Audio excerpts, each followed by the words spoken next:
তোমাদেরকে আরেকভাবে নিরামিষ আলুর দম করে দেখাবো। তো তার জন্য প্রথমে লাগছে কী সেটা দেখাচ্ছি।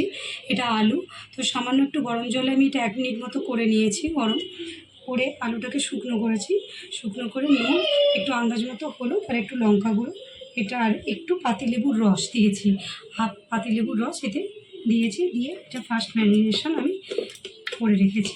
তো এই সময় ম্যারিনেশনের সময় আরেকটু আমি একটুখানি হালকা করে গোলমরিচও একটু দিয়ে দিলাম, দিয়ে এটা মাখিয়ে রেখে দেবো। আপনাদের হাতে সময় থাকলে আপনারা এটা 10 মিনিট মতো রেখে দিতে পারবেন। তো আমার কাছে সেরকম টাইম নেই, আমি এটা এখন ভেজে নেব। এখন আমি আলুগুলোকে ভেজে নেব। কড়াতে সরষের তেল দিয়ে দিলাম,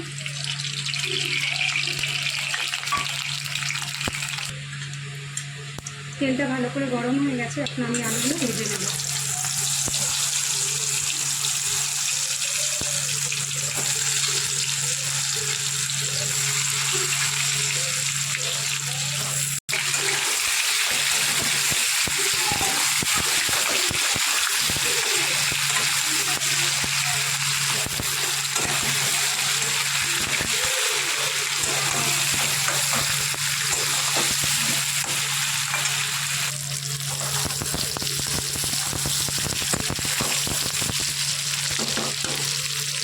ভাজা হয়ে গেছে, ভাজা ভাজা মতো হয়ে গেছে। এবার আমি গ্যাসের ফ্লেমটা কমিয়ে আলুগুলোকে তুলে নেব।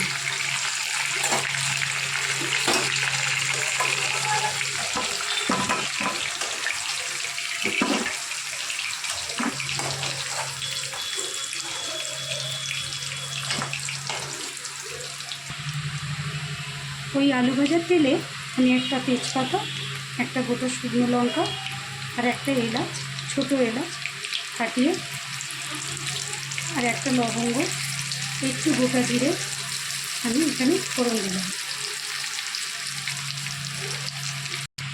এটি একটু ভাজা মতো হয়ে গেলে এতে একটু আমি 1 চামচ মতো ঘি ঢেলে দেবো, দিয়ে গ্যাসের ফ্লেমটা কমিয়ে দেবেন, তাহলে সেটা পুড়ে যাবে। গরম তেলে একটু হিং দিয়ে দিলাম। এবার 1/2 চামচ মতো আমি চিনি দিলাম।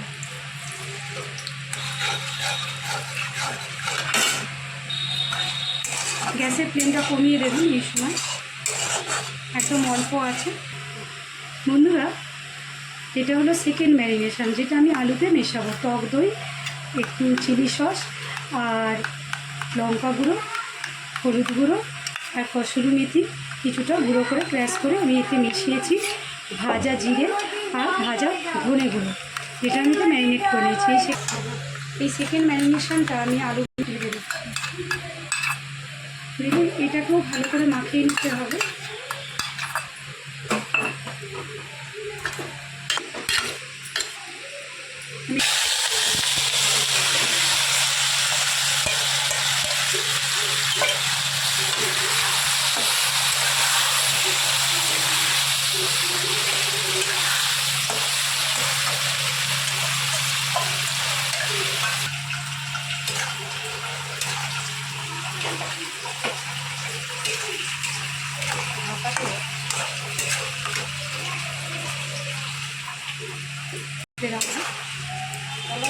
তো এটা আমি একটুখানি নাড়াচাড়া করে নিচ্ছি। আলুটা আমি সেকেন্ড টাইম ম্যারিনেট করে 5 মিনিট রাখতে হবে। আমার হাতে টাইম নেই, তো আপনারা সেকেন্ড টাইম টক দই, যেটা আমি দেখালাম, টক দইয়ের মধ্যে ভাজা জিরে, ভাজা ধনে গুঁড়ো, একটু কসুরি মেথি, লঙ্কা গুঁড়ো, হলুদ গুঁড়ো, আদা বাটা, রসুন বাটা দিয়ে আপনারা রসুন বাটাটা দেবেন না, এটা নিরামিষ। তো আদা বাটা দিয়ে আমি ম্যারিনেট করে আলুটাকে রেখে দেবো 10 মিনিট। এটা হয়েছে খানিকটা কষা মতন হয়ে এলে আপনারা এটা হালকা আছে ঢেকে দেবেন 5 মিনিট মতো। এটা জল ছাড়া যত রান্না করবেন ততই ভালো হবে, টেস্ট হবে।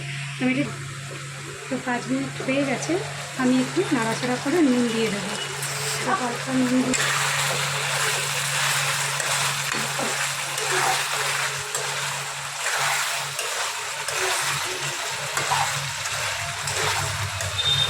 আমি এখানে কোনো রকম কাশ্মীরি মির্চ বা কোনো কালার ব্যবহার করিনি। তবু বন্ধুরা দেখেছেন কী সুন্দর কালার এসেছে। হাতে বাটা মশলা ইউজ করলে খুব ভালো কালার আসবে।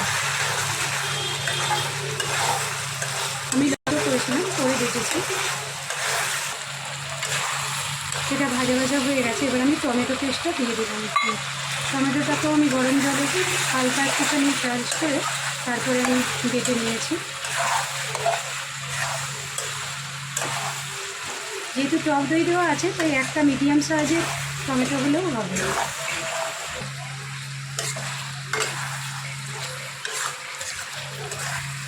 এটা প্রায় হয়ে এসেছে, মশলা থেকে তেল ছেড়ে দিয়েছে। গরম জল আমি করে রেখেছি, যেটা আমি জলের মতো মিশিয়ে দিই, দিয়ে হালকা আঁচেই বসিয়ে রাখতে হবে, তো বেশি করলে হবে না।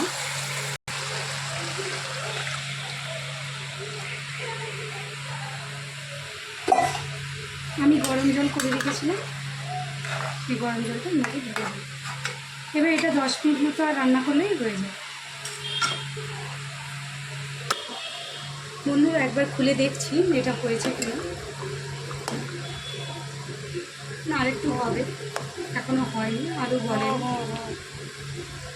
আর একটু বাকি আছে। আর 5 মিনিট মতো হলে, 5 থেকে 10 মিনিট আরও রাখলে হালকা আছে। হ্যাঁ, আমি এবার ডেকে দেবো আরেকবার।